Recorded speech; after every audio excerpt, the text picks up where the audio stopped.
Seasonal वाली ना हो, तो फिर जो है वो आप यहाँ पे आ सकते हैं। अगर आप सीज़नल वाली में आएँगे तो फिर जो है वो आपको जो है वो वापस जाना पड़े। वालेकुम अस्सलाम। खैरियत है भाईजान? अल्हम्दुलिल्लाह, अल्लाह का शुक्र है। आप सुनाएँ, आप खैरियत से हैं?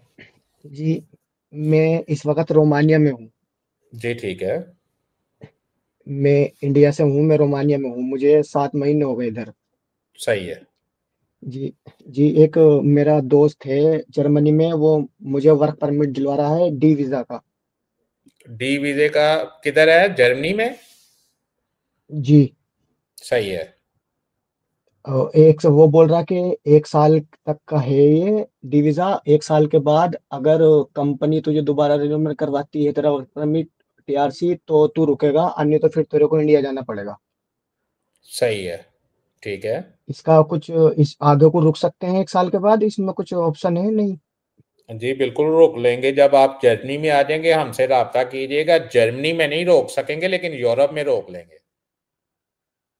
जर्मनी में नहीं रुक सकते? जी, जर्मनी में नहीं रुक सकते।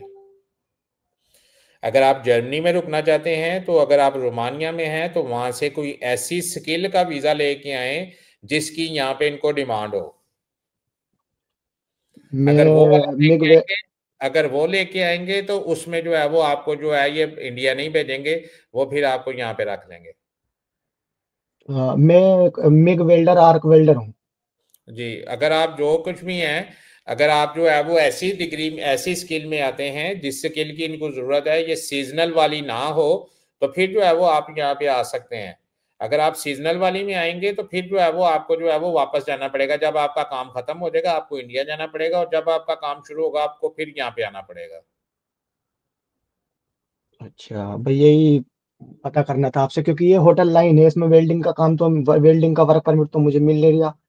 ये जी, होटल लाइन में था। बिल्कुल। इसीलिए जो है वो अगर आप जो है वो कोई ऐसी फ़ील्ड में काम करते हैं जिस फ़ील्ड की इनको जो है वो 12 महीने में ज़रूरत होती है 12 महीने ज़रूरत होती है, उस फ़ील्ड में आपको पाकिस्तान नहीं जाना पड़ेगा इंडिया नहीं जाना पड़ेगा और अगर आप ऐसी फ़ील्ड में आते हैं जो सीज़नल वर्क है, तो कोई भी मालिक आपको जब आपका काम नहीं होगा, आपको यहाँ पे बैठा के वो पैसे नहीं खिलाएगा, वहाँ यहाँ पे बैठा के आपको तनख्वाह नहीं देगा।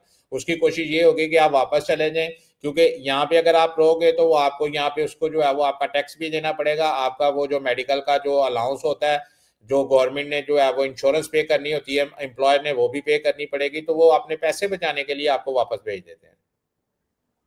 जी, अगर फिर वो एग्जिट भेजेंगे या उधर से फिर वीजा लगवा के आना पड़ेगा इंडिया से? जी, फिर वहां से वीजा लगवा के आना पड़ेगा।